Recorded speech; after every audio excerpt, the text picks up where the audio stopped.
I'm going to let Josh introduce himself because he's going to do a much better job. And I think if anyone here follows him on Twitter, which you should, you probably know a little bit about him anyways. Actually, right now, if you don't follow him on Twitter, we will not be insulted if you take your phone out and click follow right now. Highly recommended. But just to kind of set the audience tone, we're here as young VCs wanting to learn, how to be a great investor, how to manage your career, kind of lots of questions about being good at our jobs. So we'll get to those questions a little bit later. But if you want, you maybe just start off by telling us a little bit about Greylock and the background there. Well, but I have one question for the group first. How many of you guys have been VCs more than 1 year? Okay, most of you. How many more than 2 years? More than 3? Okay, more than 4? Okay, so all of you between 3 and 4 have been doing this as long as I have, and I'm still learning and figuring it out as I go. So I can talk a lot more about how to manage your career and think about it, and maybe keep doing VC stuff. But VC, we're all figuring it out together, and the world's shifted a ton even in the past 3 or 4 years. So Greylock's actually been around for 50 years. We're celebrating our 50th anniversary this year, and we really think of Greylock as a fund that is much bigger than the sum of any individuals or any people. I think one of the best quotes, when I was, joining Greylock was, I talked to Reid Hoffman, and if you guys know Reid, he was an epic angel investor, founder of LinkedIn, multi-billionaire, and he still decided to join Greylock as a partner a few years ago. And I was like, why don't you just start Hoffman Ventures? Because obviously he could have, and he said, look, I believe in institutions. I believe in stuff that was around before I was born that'll be here when I'm gone. And if I can make it better along the way, that's what I want to do versus, having the ego into doing it myself. And every time he talks about LinkedIn, the reason he still spends, a chunk of his time, he's executive chairman at LinkedIn is because he wants that to be an institution that's around 100 years from now without, 500 years from now, whatever corporations look like then. And so that's really how we think about Greylock. And Greylock, I think, unlike a lot of firms, has turned over its leadership actually 3 or 4 times. And they're the people who run Greylock now, David Z, who is the guy I look up to in venture more than anybody right now, and Anil Bhusri, who is also CEO of Workday. They both joined Greylock in 1999 or 2000, and they're now running Greylock, full time. And then our chairman is a guy who's been at Greylock since 1984, but David is sort of the 4th generation of leadership for the firm, and that we really actually talk about that a lot. Is how do you not just invest in great companies and find that, and we spend a lot of time doing that, but how do you actually build a firm that's here for a long time? And then if we can do that, then we're going to look for companies that we think can do that too, and founders that we think can build those kind of companies and are not striving for a quick exit, but are striving for a foundational thing. We're a $1 billion fund now. We're on our 14th fund. We raise every about 4 years. It used to be, it's kind of, creeped up as sort of things creep up. It used to be a $500 million fund, and then, in 2011 or 10, they moved it to $1 billion in Fund 13, and then 14 became they changed 13 to be a $1 billion fund, and then 14, which we raised fall of 2013. 2013.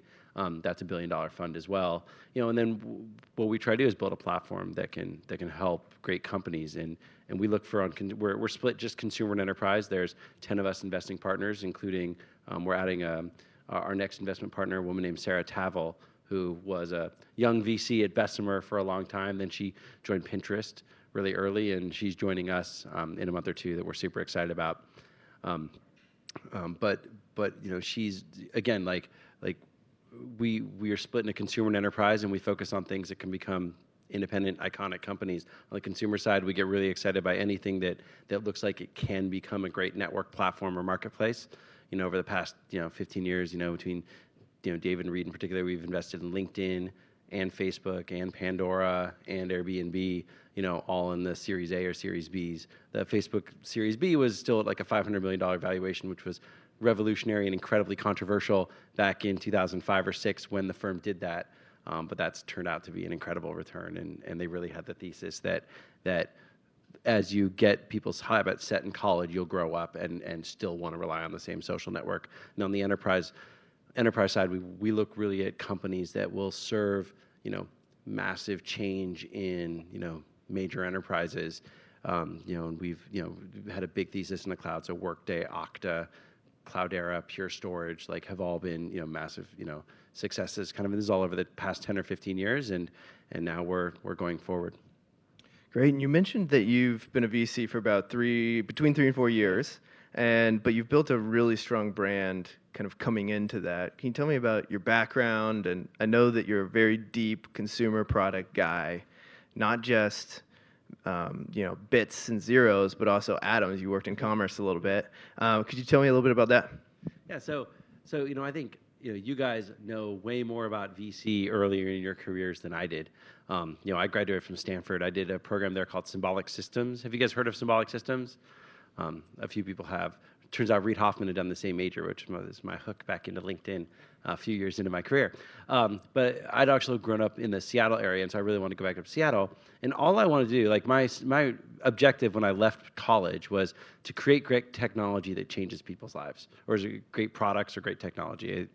And that's all I really wanted to do, was like go make amazing things that impact the world. And I personally never had the desire to be a founder. I just, like, whatever it is, the risk tolerance, the ability to start from zero was just something that never quite pulled at me. But I knew I wanted to create great things that did it. I didn't want to just join massive companies. I'd interned at Microsoft while I was in college. In the summer of 1995, which is actually in many ways the heyday, which tells you how old I am, but like that was like the heyday of Microsoft. Jay Leno came and like was on campus, and like the Rolling Stones were used as like the theme song for Windows 1995, Start Me Up. And this was like a really big deal. And I was sitting around this campus, it was massive. And I was like, you know what? Like, this is already built. Like, you get to build new products, but you don't get to think about them and create them. And so I knew I always wanted to go be part of that process, but I also didn't quite want to go to ground zero. I didn't feel like I had the financial security from my own family or where I grew up, and I also didn't, my parents weren't entrepreneurs. I never quite had the personal entrepreneurial itch to go and do it, not have some stability of a job and some flexibility.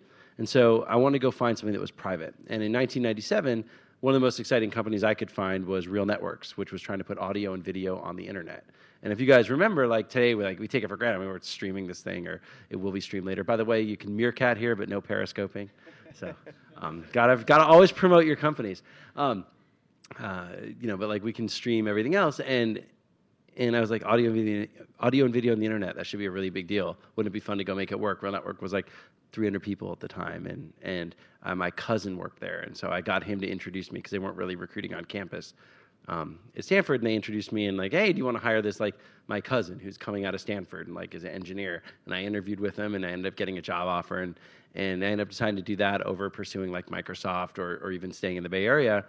And it was amazing for the first couple of years. Here I was, fresh out of school, getting to work on a product that kept growing and growing and growing, and pretty quickly we were shipping real audio and real video to hundreds of millions of people. It was, I was writing the encoder at the time, and it was the real producer, we called it, and it was getting used in Croatia to stream out of Croatia when there was a whole war and conflict there. Like, they were using my products to like change the world, and it was a small enough company to do that. I then got to work on Real Jukebox and Real Player, which we shipped to hundreds of millions of people around the world. And it was pretty quickly running a team of 10 or 12 engineers and product managers, or program managers we called them, and it was like this incredible thing that like I'm working on this thing that hundreds of millions of people use, and then I started to realize, like, but I'm not sure, Real Networks, it's unfortunately not quite as strong as it was 12 years ago. I was like, I'm not sure if we're going to win because of the way we treat our users and everything else, and I need to go learn the business side, because I'm sitting here on the technical side thinking we should do ABC, and there's a bunch of business people who think we should do it in a different way, and I can't speak their language, and they show me Excel spreadsheets of how we'll make more money, and I look at the Excel, and I'm like, how do I put zeros at the end of all this stuff, because you're going to piss off so many people they won't use our products anymore. I probably shouldn't say all this on camera. So it was like a hostage situation. No, it wasn't. It was just it was when you're not, like, we now take don't be evil and be user first for granted in the way that we all build products here. But back in the late 90s, early 2000s, like, products didn't start from that framework quite as strongly as I think we just all totally take for granted now. And you did things that might make you a little more money. It's okay if the user goes through an extra button or two, or it's okay if we like keep showing them an ad, because they'll eventually figure out how to get rid of it, or maybe they won't, but you know what, they have our software. They're lucky enough to have this amazing thing we've built. And it was just a slightly different mentality. And so I realized I wanted to go learn Excel. And I applied at the very last minute to business school. I took a sabbatical, and then I came back in January of 2003 and applied to business school, which, by the way, if you're ever thinking about business school, apply. The deadlines are January 1st. So like just know that, because when you start applying in January and you like take the GMAT and everything, you can only apply in March, and they don't let that many people in from the March round. So just a good tip.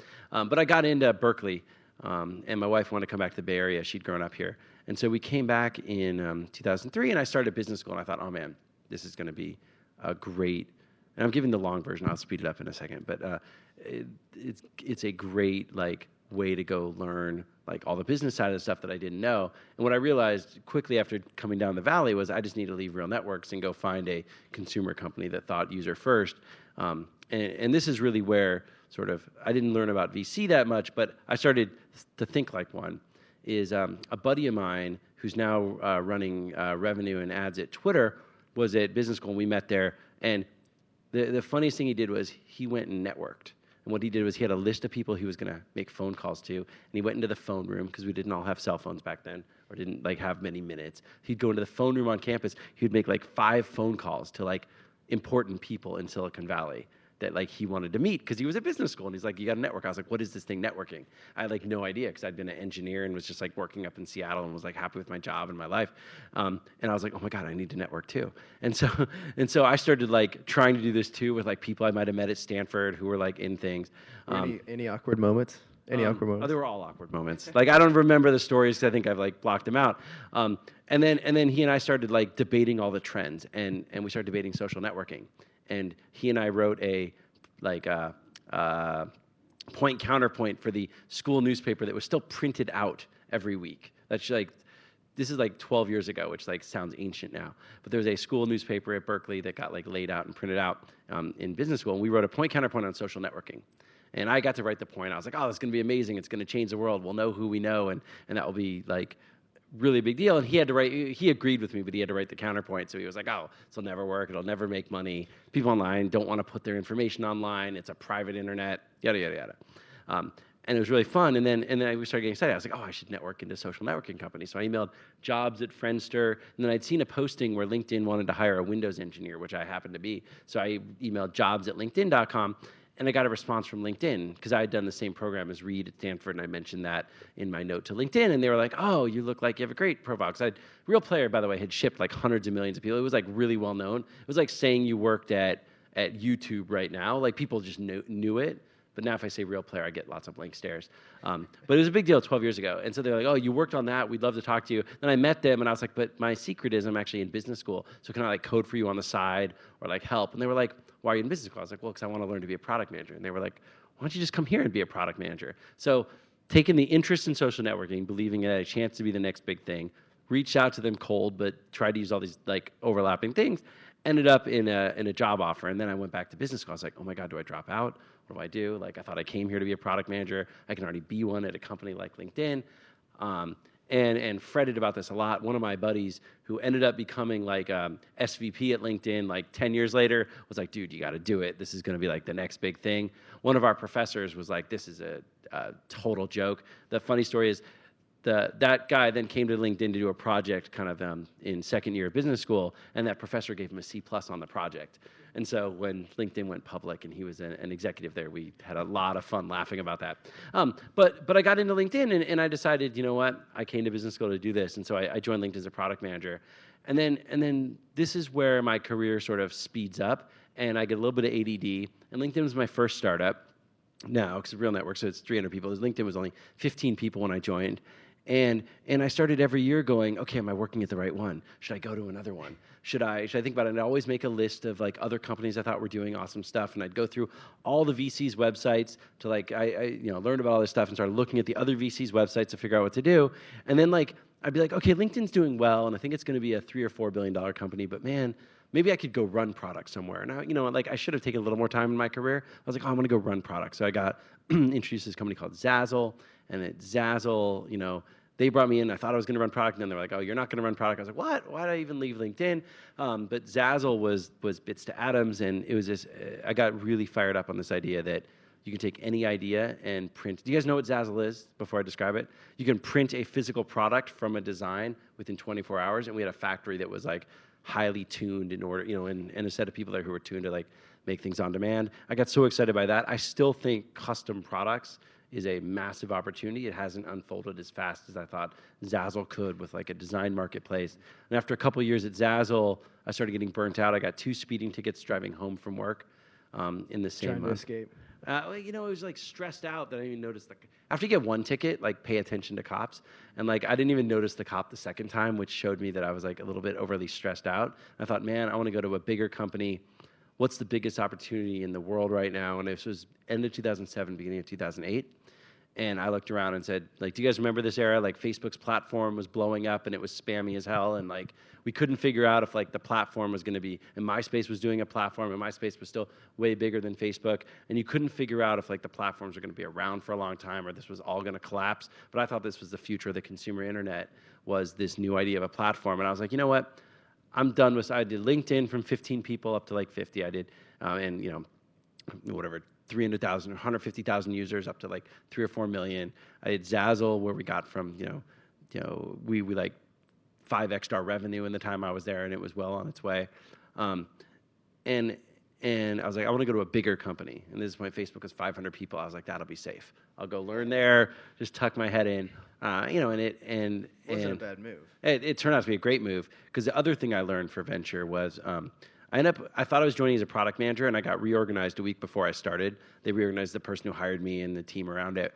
And I went in and worked on the platform. And what I had to do on the platform was very different than what I'd done before. I'd been a product manager. I'd been an engineer and then a product manager who worked with engineers to build stuff. And that was like what I knew and what I enjoyed. And is honestly what I enjoyed the most in my whole career, was working with the team, actually building stuff. But at Facebook, my role ended up becoming more platform, where I had to go work with lots of other companies on what they did. And on our team, we worked with everybody who was building on the platform to help them build more effectively. And I had to go meet lots of companies all day long and talk to them and like, hey, please use Facebook, or do this on Facebook, or don't do this on Facebook, which was a lot of the message we had to convey. Or like, we're going to change Facebook in this way, and it may screw you over, but you should do this instead. Was a lot. Any particular good stories from that?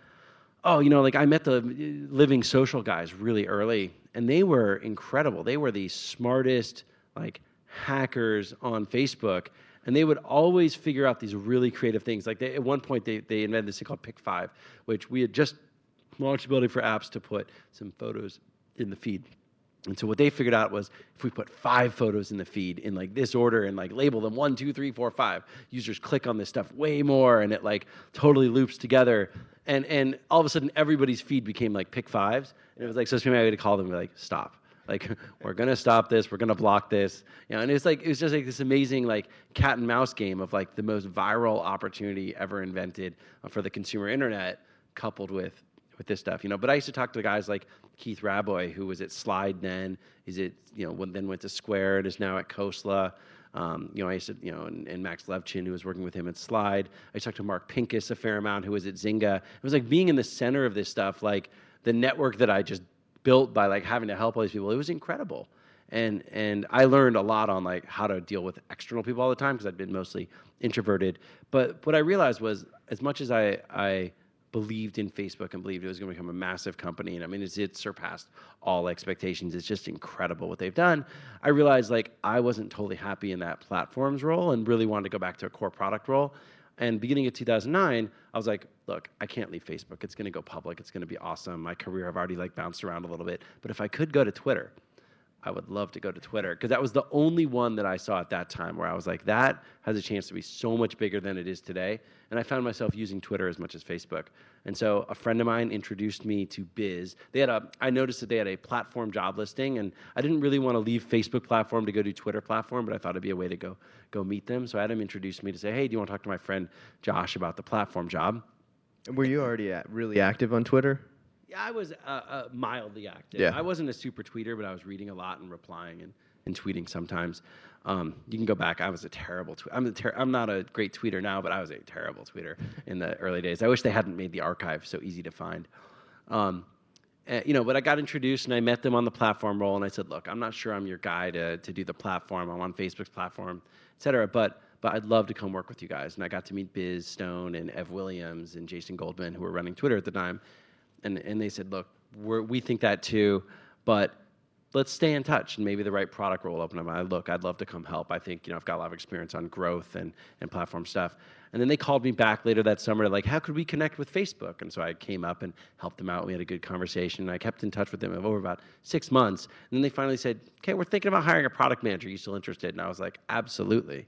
And after that, they ended up making me an offer, and I got to join. And the company was, in the early 80s of people at the time. It was still smelled like a small family that like it could work. And the irony was everyone had heard of Twitter, but everyone tried it and like bailed because it wasn't really useful for them at the time. This is 2009. And Facebook, everyone had heard of Facebook, but was actually using it.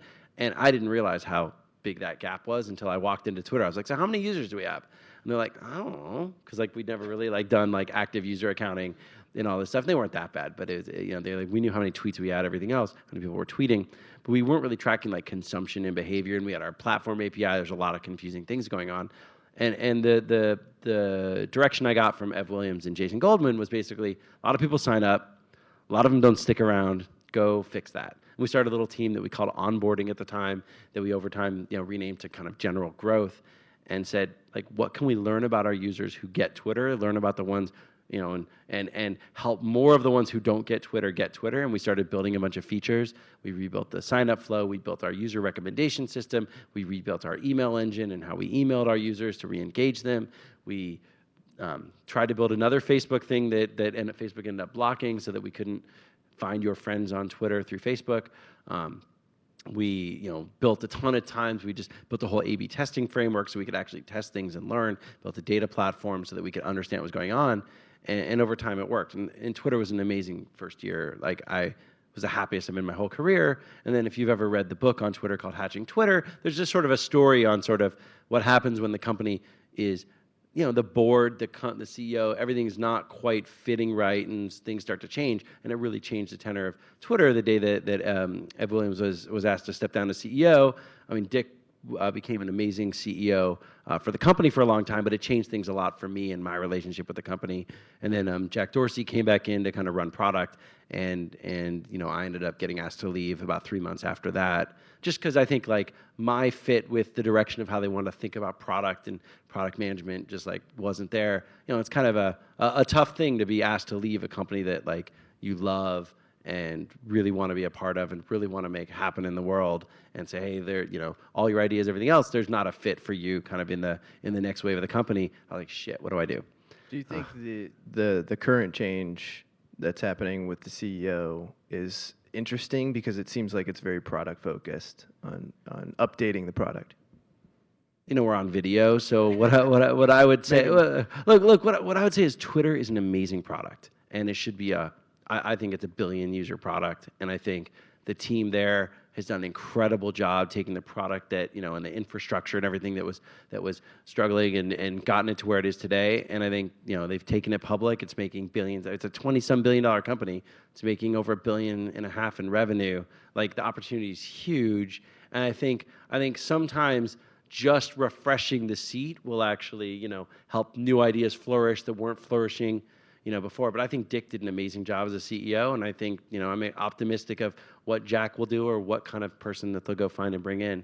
But as I left, I thought to myself, okay, at this point, I've now been at LinkedIn, Facebook, and Twitter, and I saw them early before they became kind of these companies that I knew. This is, remember, 2011, LinkedIn had gone public, Facebook had not gone public, Twitter had 2 years away from going public. I was like, they'll all go public, they'll all be big companies, and I got to see them really early, and yet for some reason I didn't stick around through it, whether it's my own ADD or whether it was the company's choice, et cetera. I said, maybe there's a chance for me to go help more companies get to that stage and get through that stage in parallel instead of doing it serially like I did in my career. So my options were, do I go back and get another product job, or do I go explore venture capital? And having known the Greylock folks for a long time, Reid Hoffman and David Z in particular, I've admired them so much for so long. And, David, who backed LinkedIn and Facebook and Dig and Pandora, Dig might not have been as successful as the other ones as an eventual outcome, but they were all incredibly important properties over the years.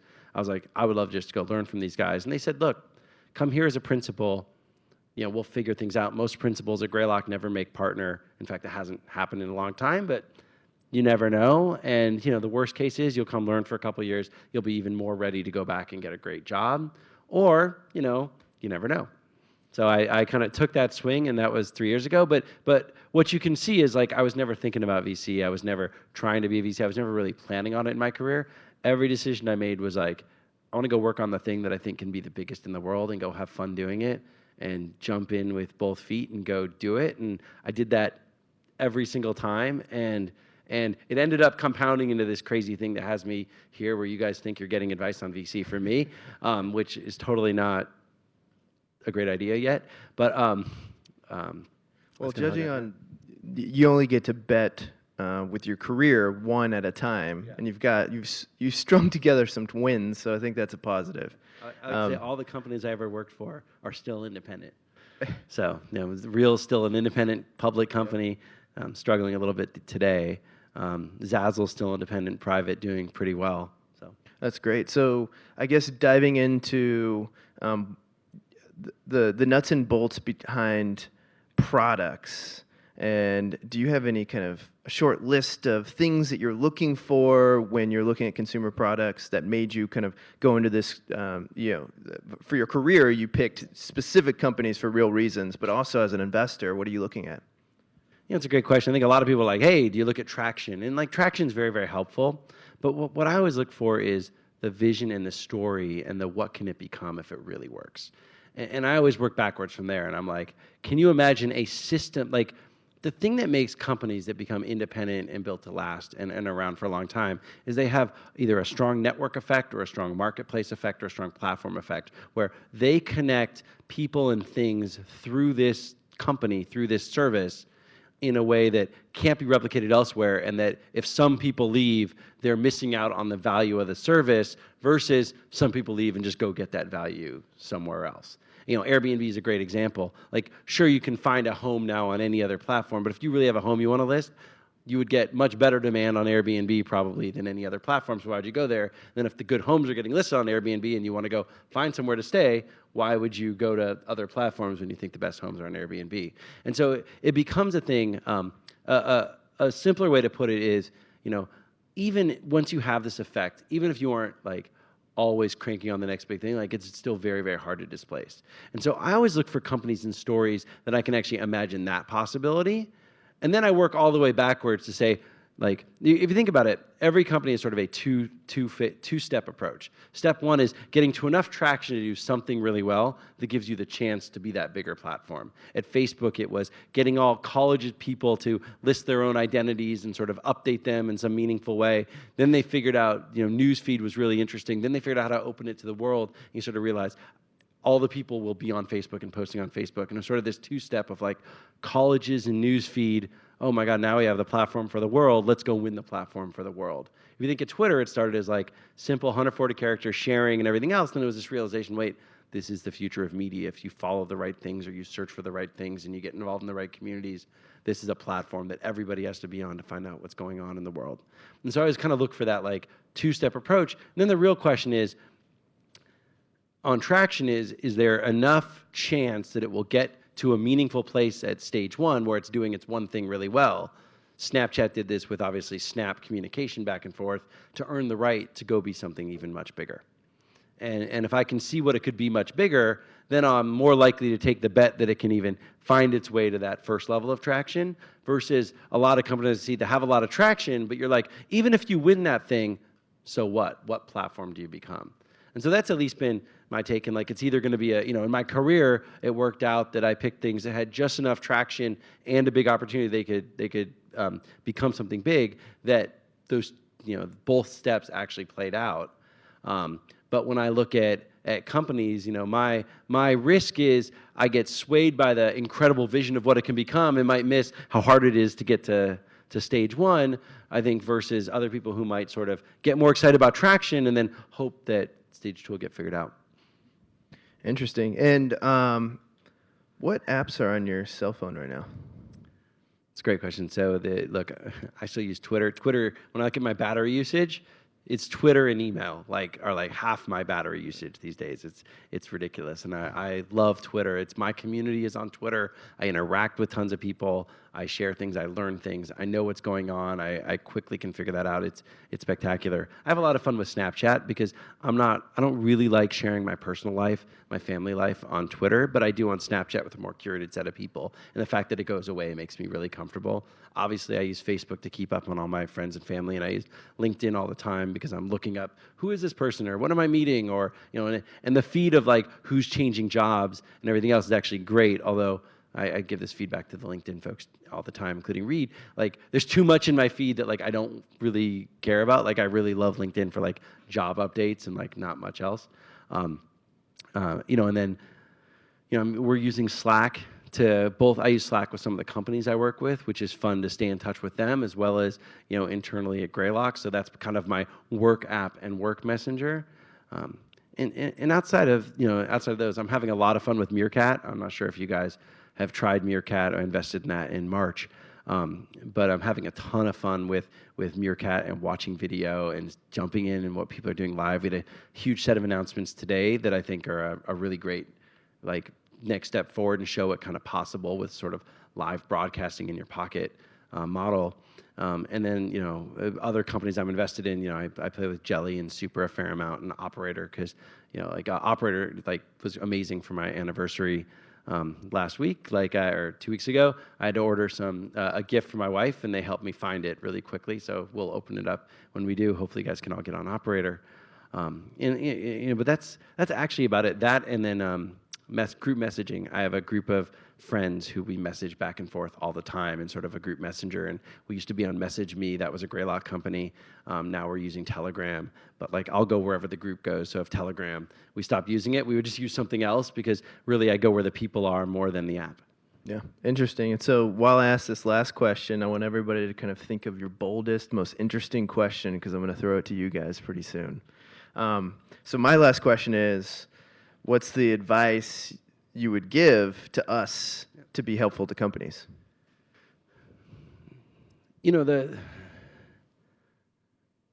The most important thing in helping a company is empathy. And it's starting from a place where you got to understand what it's like to be on the inside of a company. And you got to understand what it's like when you have so few resources for all the things you want to do. And everybody comes in like, I have an idea for you. Or, oh, wait, why haven't you tried to do this? Or, if you could only recruit this person or whatever, this shit's hard. The only thing that, everybody has limited time. They can only do so much, And so the first thing is just have empathy for who they are and what they're doing and assume people are trying their hardest to work on the most important things.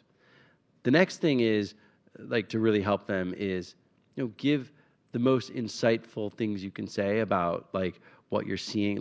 The thing that we add as VCs, and that you guys add especially, I think, VCs is you see so many things. You understand what's happening in the app charts. You understand that company X is breaking out because of this tactic. You understand that company Y is struggling because this revenue stream they thought was there isn't there anymore.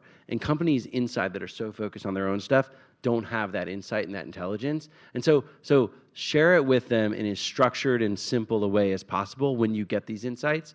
You don't need to say, and because of this, you should go do this viral tactic too. They don't necessarily want to hear that, but just explaining to them hey, have you heard of this company that just broke out to number 5 in the App Store? Here's what I think they were doing. Here's what I think they unpacked. It was really novel and it really worked. That is super valuable for those companies. Telling them, why don't you guys go build this next is less helpful and less empathetic.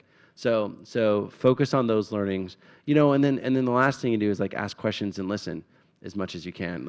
You all say, what could I help you with? What companies do you need to understand better that I can go understand for you? Where can I go learn? Because, really listening to what they need and they think they want is, and just being there, most companies, they're going to make it or break it without venture capitalist help at all. So being there for what they need and being support is actually the best thing you can do. Perfect. What questions do we have? Nikhil, give it to me. I guess you talked about in a consumer app looking for the vision and the story, and we've talked about this idea before of sort of vision story combined with product market fit. But one thing I'm curious about is how you think about the founders in that equation and their ability to pull it off, and how you've calibrated now on what makes a special founder versus not. It's a great question. If you guys didn't hear it, it was talking about product market fit and companies and traction and the big story. And it's like, what makes a great founder? And look, I think different founders attract different investors, and it's always a pure personality match. What has always gotten me excited from when I joined Reed at LinkedIn, like I still remember being interviewed by Reed in November of 2003, and the questions he asked me were incredible. The best question was, as a product manager, what's the artifact that you create? He said, engineers create code as their artifact. Business development creates contracts as their artifact. As a product manager, what's the actual artifact? Because it's so intangible. It's like a great question. And then he explained to me his dream for LinkedIn, and he said, we're going to do growth, and we're going to build the network, and then the network's going to get more valuable because of this, and then we're going to solve this, and we're going to be able to get into news, and we're going to be able to get into blah, blah, blah. And he was able to articulate this huge, long path, and he told a great story. He told a story that made sense, that was broken down, that understood that he couldn't actually do this great, grandiose thing out here unless he got this working and this working and this working. And he said, and I have a little bit of data today that shows me this first part is working that I hope can get there. And honestly, it was that story, the way he articulated it, that sold me. And I think every time when I joined the Beaver family at Zazzle, or the founders of Zazzle, when I joined, Facebook was probably a little bit more obvious, but even when I sat down with Evan Williams and Biz Stone at Twitter, and they told me the story for what they wanted to make for Twitter and why they wanted to do it in San Francisco, like they always tied this great big vision with the reality of what we have today and how we just need to get this thing and this thing and this thing in order to get there. And like it really does come back to story for me, and then a realistic view of what's happening. I think the places I get scared are when people can't talk about the big vision and bring it all the way back. So they aren't great storytellers, or aren't seeing it, or aren't aiming somewhere. Because if they're not aiming, it's harder for me to get excited about that, oh, we'll figure out our aim over time. And the second thing is people who are kind of unrealistic. Well, like, hey, this is really working. And I'm like, okay, well, how many users do you really have who keep coming back? And they're like, and they talk about, we talk about vanity metrics. That's like so obvious now. It truly wasn't obvious 5 years ago. But even now, the vanity metrics still are off on like what is like deep core retained usage. And so I really look for people kind of healthy understanding of that, and then can always tie it back to the grandiose vision. And again, maybe I get snowed by somebody who's got a great vision, et cetera. We'll see over time. Perfect. Thank you. Let's do one more question, then we'll get back to the happy hour. How did you think about sourcing deals when you first got started? Yeah. The question was, how do you think about sourcing deals when you got in the venture business? And you got to remember, I joined Greylock not as a partner, didn't think I'd become a partner. And what I went out and did was tried to figure out which companies I was excited about and thought could be great opportunities for Greylock. And, I think I was lucky and probably a little bit more experienced than some of you may have been. That Facebook role introduced me to so many people. So I knew a lot of people, and then I was getting introduced to a lot of companies who would say, hey, just go meet Josh for some product help, and then maybe he can help you with Greylock. So I think those things kind of made me feel really lucky kind of in my role. But really, I was always trying to figure out where I thought stuff was going. I wrote a bunch of blog posts that were kind of my thesis on like how to think about consumer growth and growth marketing. I try to position myself as sort of I understand growth. I've been through it with Twitter. I can help other companies think about it, which attracted people like, hey, you should go try to meet Josh. I actually tried to create sort of a thing that I was sort of known for, because I think the simplest thing to grow any business is get a thing that you're known for, and then people are much easier to talk about you versus, hey, this guy, he's really nice, you should meet him. That doesn't give you the reason to totally want to meet him. And then I went to a lot of events. And I went to a lot of things. And every time I heard about an event that I didn't know about, I would go back and figure out how should I have known about that event so I get invited next time, or I know to show up next time. And I would keep a careful list of the people I met at events, and I would go to every event, and if I didn't come out with 5 or 6 follow-up meetings from that event, I'd be like, I'm not going to go back there. And if I did, I would always go try to do that. And then, and I kept asking. I'd hear, oh, that one sounds cool. Hey, can you invite me? And would ask friends to get me an invite. And I found for me that going out and being out there and meeting people turned out to be a great way to get follow-up meetings. Versus just trying to look at App Store charts. I mean, I did some of that too, and go outbound from there. So that was kind of my style, was sort of using the network as a filter and kind of meeting people out in the world and figuring out which ones I want to spend more time with. Great, thank you, Josh. Especially thank you for you're so humble with your background. I think it's a really impressive background. I think he's a legend in the making. And thanks again for coming out. Let's give him a hand real quick.